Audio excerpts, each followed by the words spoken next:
সংক্ষেপে যদি বলি, বুদ্ধের ধর্ম চতুরার্য সত্যের ধর্ম। তো এই চতুরার্য সত্য ধর্ম কোথায়?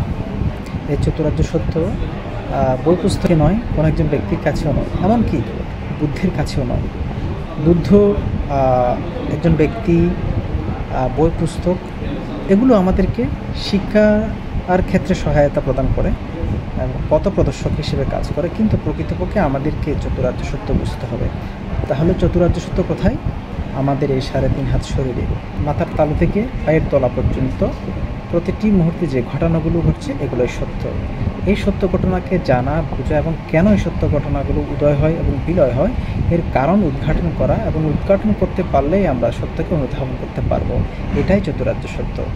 দুঃখার্য সত্য আমাদের শরীরের মধ্যে আছে। আমাদের প্রতি মুহূর্তে মন এবং দেহের মধ্যে দুঃখ উৎপন্ন হচ্ছে। দুঃখ উৎপাদন হওয়ার কারণ যে তৃষ্ণা এবং অবিদ্যা আমাদের দেহ মনের মধ্যেই আছে, এবং দুঃখ নিরোধ প্রতি মুহূর্তে আমাদের এই দেহের মধ্যেই হচ্ছে, এবং দুঃখ নিরোধের উপায় আর্যষ্টাঙ্গিক মার্গ এটাও আমাদের মনের মধ্যে আছে। এই 3.5 হাত শরীরের মধ্যেই চতুরার্য সত্য, এবং এই চতুরার্য সত্যকে উপলব্ধি করতে পারলে নির্বাণ।